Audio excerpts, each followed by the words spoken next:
Hey everybody, it's Party Elite with another episode of the Magic Guide. This time around we're looking at the Lore of Heavens, a lore that has dropped in popularity since Bretonnia was given access to alternate lores. With a buff, a breath spell, 2 bombardment spells, a hex, and a vortex spell, it's a relatively balanced lore when taken to the field. The lore attribute, Roiling Skies, gives units a -8 melee defense and -6 missile parry from shields as long as they're airborne. This isn't entirely useful in every battle, especially as Bretonnia, since most armies will avoid an air battle against you. The Empire is more likely to have a guaranteed use for it. Despite that, take this attribute with you as either faction, if your opponent might bring even one airborne unit. Dropping a Royal Pegasus Knight to 20 melee defense, or an airborne General of the Empire to 22 melee defense makes a huge difference. Just make sure you can actually engage them in the air. Harmonic Convergence is a must-have on the field if going in with the Lore of Heavens. With a cost to cast of 6 and a cooldown of 24 seconds, it gives any ally plus 36 melee defense and plus 34 melee attack for 24 seconds. Overcasting increases the cost to cast to 10, but also adds plus 30 to armor.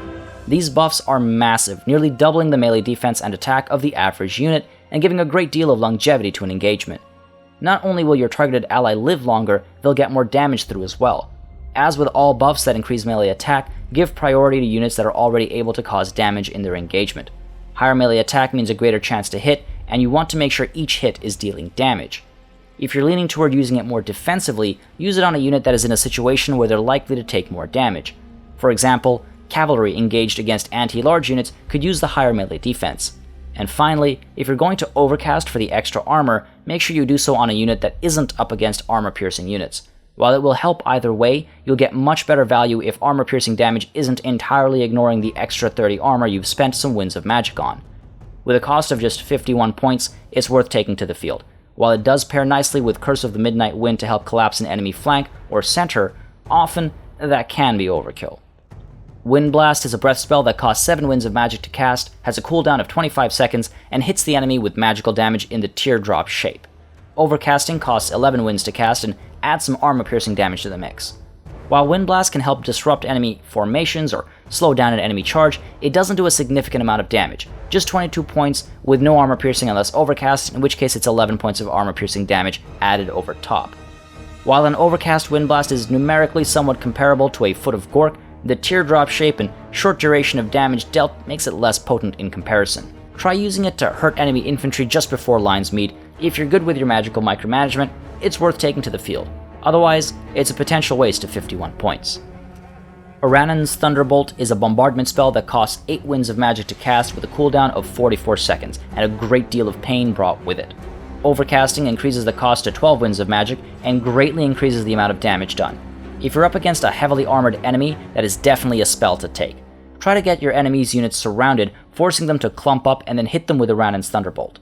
The small cast radius is good for use in melee engagements, as you can hit the enemy without having to worry about hurting yourself too much, but unfortunately, that means you need to target densely packed areas to get maximum benefit, and it's extremely easy to dodge, especially with its long time to cast. The spell only does armor-piercing damage, 672 points with a regular cast, and 1,344 points when overcast. That's a lot of armor-piercing damage. The explosion itself adds 68 to 136 points of armor-piercing damage, and with an extremely powerful detonation force, it can cause a lot of disruption among infantry as well. It's still powerful against enemy cavalry too. It is also an excellent tool for wiping out enemy artillery. One regular cast can destroy a dwarf cannon, and an overcast hit can bring a steam tank down to half health, or a hell cannon or mortis engine down to quarter health. While there's a bit of setup required to get this spell to do the most it can do for you, it costs 117 points and has a relatively low cost to cast, so it is worth taking and using against artillery, steam tanks, mortis engines, and the like. Curse of the Midnight Wind is the other must-have spell in this lore. A hex costing 11 winds of magic to cast, with a cooldown of 38 seconds, it affects units within 40 meters of where it was cast, with a -34 melee attack and a -30 armor for 25 seconds. Overcasting costs 17 winds to cast and increases the duration to 50 seconds. While overcasting gets a little pricey, this spell is extremely effective, especially if paired up with Harmonic Convergence, though usually that is overkill as far as the numbers go. A -34 to melee attack will often reduce an enemy unit's chance to hit to the lowest possible 10%, while the -30 to armor will also make them easier to damage. A spell like this can help turn a flank, or at least keep a flank alive until help is able to get there. try to target sections of the battle where the enemy has a concentration of higher tier units. After all, reducing melee attack is only worthwhile if the enemy unit is causing damage in the first place. And make sure to take advantage of the negative 30 to armor. All units have a degree of non-armor piercing damage, only a percentage of which goes through the enemy if they have armor. So no matter the situation you use it in, it will help, but it will help most when a non-armor piercing unit of yours needs to deal with an armored enemy unit, especially if you can bring their armor down to 0. With a cost of 116 points, it's one you have to take to the field, especially if you're up against heavily armored opponents like Dwarfs or the Warriors of Chaos, and you're trying to use cheaper, non-armor piercing units on your side of the field. The Comet of Casandora is the other bombardment spell in the lore, with a cost to cast of 12 and a cooldown of 53 seconds. When overcast, it costs 24 winds to cast and does some extra armor-piercing damage with its explosion. While the Thunderbolt does a tremendous amount of armor-piercing damage, the Comet does a great deal of regular damage at 864 points and also does 216 points of armor-piercing damage.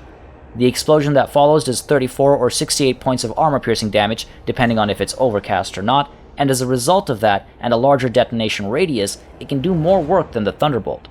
Overcasting is extremely expensive, and a cost of 187 to 191 points can be a little cost prohibitive. But if you're confident in your ability to force your opponent to clump up, the Comet can end a battle within a few moments, completely devastating a flank, enemy range support, or crumbling the front line.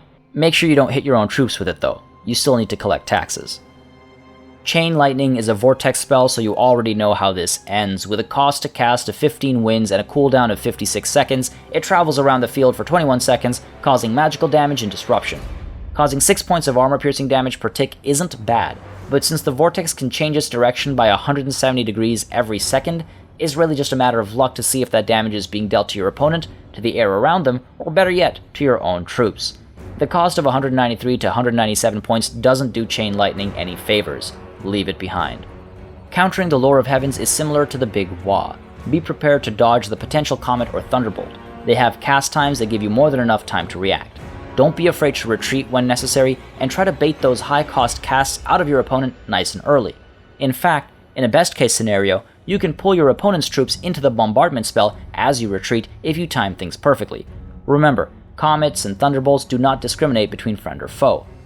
Apart from that, prepare to reinforce parts of the battle that are being supported by Harmonic Convergence or Curse of the Midnight Wind. Use your own melee attack buffs to counter the spells and force your opponent to waste their winds of magic. Alternatively, be prepared to pull troops away from the area that Curse of the Midnight Wind covers, and if it's cast on a specific unit of yours, be quick to take it out of the current engagement to protect your nearby units from it. And that covers the Lore of Heavens, a lore that we don't see as often anymore, though it does have a decent destructive power. Some of the spells are a little pricey to cast, but you can approach the Lore of Heavens as the Big Wah. You can go the Foot of Gork route, or you can go the buff and debuff route. It's all a matter of how nuanced you'd like to be with magic on the field. The lores of magic are just another set of tools on the battlefield. You need to make sure you take the right tools for the job and use them well, because that's what being a great general is about. As always, for more Total War content, including updates to this Magic Guide mini-series, make sure you subscribe to this channel. And if you've got any interesting magic-related thoughts or strategies of your own, let me know in the comments below.